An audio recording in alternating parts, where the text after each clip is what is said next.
You think sitting is harmless. You sit to work, you sit to eat, you sit to relax. But for 3 straight days, I didn't sit down once. No chair, no couch, not even just 5 minutes. And what happened wasn't what I expected. In the next few minutes, you're going to understand exactly what removing sitting does to your body, your energy, and your posture, and whether you should try it yourself. This wasn't a productivity stunt. It was a physical experiment. Because right now, you probably sit 6, 8, maybe 10 hours a day, and your body, it was never designed for that. By the end of this video, you'll know what changes in your back and hips within 72 hours, why your energy feels different, and why never sit again is actually the wrong conclusion. This matters because posture isn't just about looking confident. It affects breathing, blood flow, focus, even pain levels. And if you care about long-term health, you need to understand what sitting is really doing to you. Day 1 felt powerful. Standing while working, standing while eating, standing while scrolling. You feel alert, productive, almost disciplined. But by hour 4, your lower back starts to tighten. By hour 6, your feet feel heavy.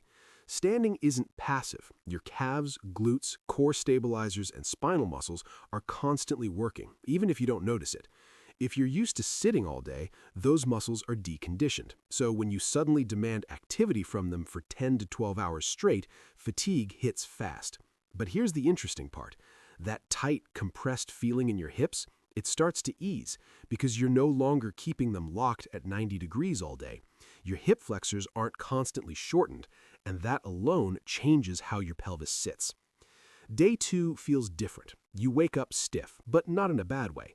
It feels like your body actually worked. Your hips feel more open, your chest sits taller without forcing it. Prolonged sitting shortens the front of your hips and weakens the backside, especially your glutes. When you remove sitting, you remove that constant shortening stimulus. But here's where most people get this wrong. Standing all day doesn't automatically fix posture. If you stand with your hips pushed forward and your knees locked, you just shift stress into your lower back. The body adapts to whatever position you live in. Slouched sitting, you adapt poorly. Collapsed standing, same outcome. The real benefit wasn't no sitting, it was breaking the static pattern. Day 3 is where things change. Your energy feels more stable, not wired, not exhausted, just steady. Movement improves circulation. Even small weight shifts while standing increase blood flow. Better blood flow means better oxygen delivery to the brain, and that translates into clearer thinking. But the biggest shift wasn't physical, it was behavioral. You realize how often you sit without thinking, to scroll, to snack, to procrastinate. Sitting isn't just a posture, it's a comfort trigger. When you remove it, you remove an automatic relaxation pattern, and that awareness alone changes how you move through your day. Now here's where people mess this up. Standing is not the cure. Standing all day can cause foot pain, knee stress, and lower back compression. The problem isn't sitting itself, it's interrupted sitting. Your body doesn't hate chairs, it hates stillness. Another mistake is replacing sitting with static standing. If you stand in one position for 8 hours, you're just sitting vertically.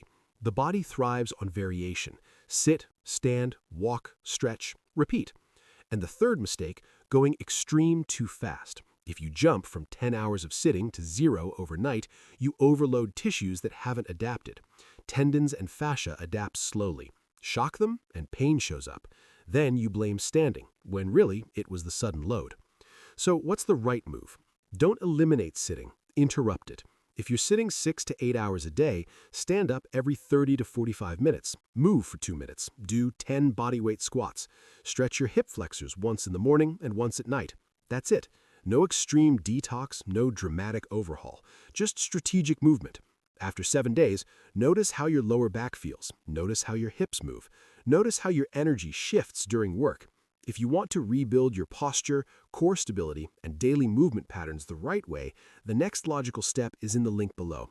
Because the goal isn't to avoid chairs, it's to build a body that isn't damaged by them. You don't need extremes, you need intelligent movement. Start there.